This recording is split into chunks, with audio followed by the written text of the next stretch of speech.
There's one game in particular that I've had that I don't know even why I have this game in my collection. It's just one of those odd games in your collection.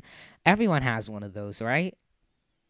Well, this is probably the strangest game I've had in my PS2 collection. What game is this? Well, you could take a look. Frogger the Great Quest.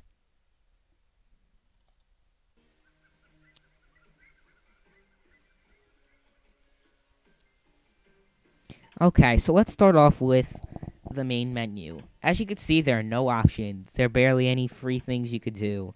Just a new game, continue game, load save game, options, and credits. Like anyone wants to view credits for this freaking abysmal game. Anyway, you could see the opening. The reason why this adventure is because Frogger wants to explore new worlds. That's the only reason why this game. That's basically this plot. The entire plot is that Frogger wants to travel.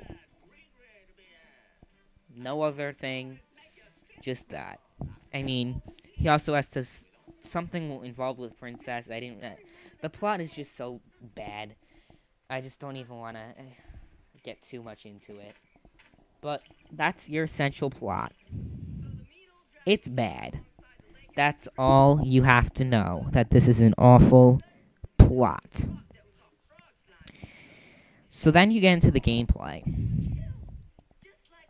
The gameplay, it starts off like, decent, I guess.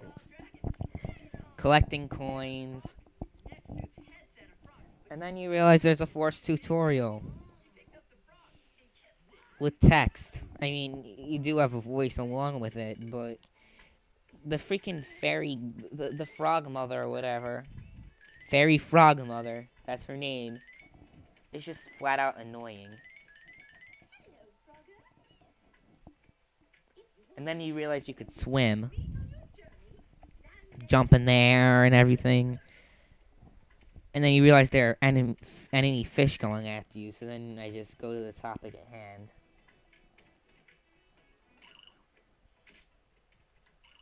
So, after a very, very long voice by the fairy freaking frog mother, you realize you have to collect stuff for her in order to pass through.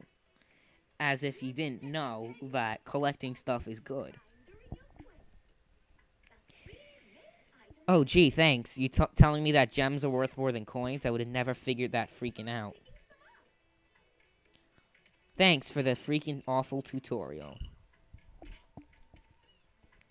And this isn't over. Not by a freaking long shot. The entire level is a tutorial. A lot of games let you skip tutorial levels, but not this game.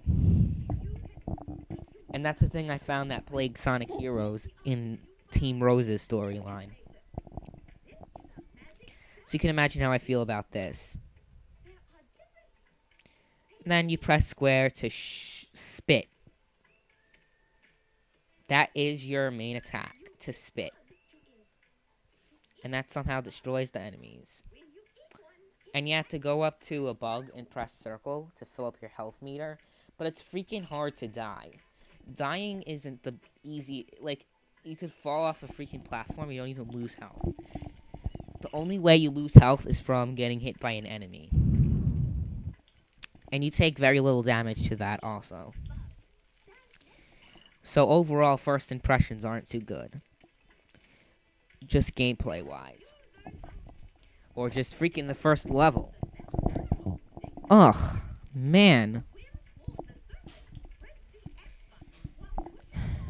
But you can swim deep into the ocean which does have some of its uses, like you collect coins that are buried under there, but you're an easy target for the fish enemies.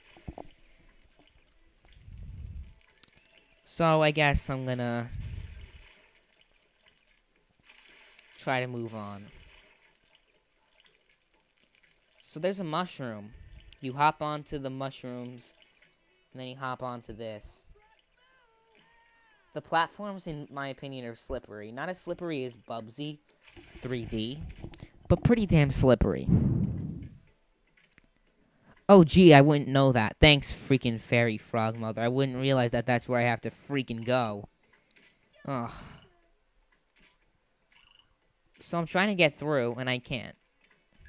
Then you realize I have to get to the freaking frog mother in order to pass. And then I fall off due to the slippery platforms and slippery controls. Just great. So the game has a climbing feature which you never use. So why they put it in this thing, I don't know. I found absolutely no use for this throughout the game. Like, there are barely any things where you have to actually climb. There are never parts where you have to actually climb to pass the level, just mere coins.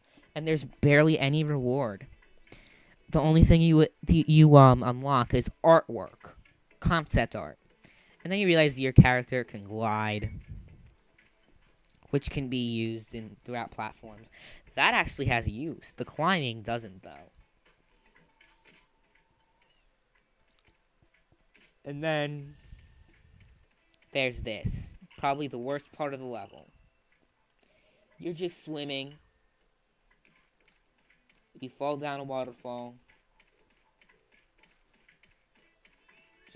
It's completely bland, this part of the level. This is the blandest I've seen in a platformer in a long time. Just look at this. There's absolutely nothing to do besides collecting coins. There's an enemy going after you now. Woohoo, you could just outrun it. There's no platforming over here. Just swimming and jumping.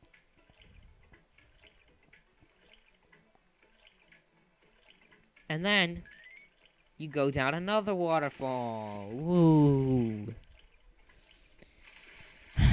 And as you can see, you can fight the enemies. The combat system is pretty bad close up. And it's pretty bad taking out flying enemies. It's pretty annoying in my opinion. But it could be worse, I guess. So back to the climb. No, not back to the climbing. I was just kidding. So the controls, as you can see, are slippery. The camera angle sucks.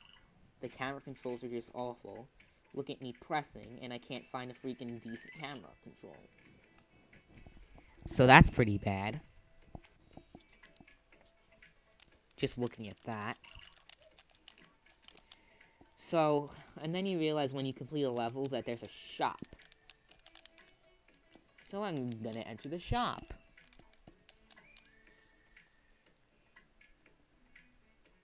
I don't even know the kind of things you could buy.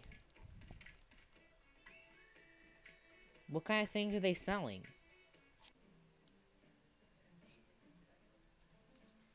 They're selling levels to play through? That's all? Pretty lame, in my opinion. A terrible concept. But they do have more levels, but screw the levels. This game is awful. This is worth a definite F. The game is just so bad. I have no words to describe it. So, just thank you so much for sitting through this review if you did. This game is just so awful. I just can't. Goodbye.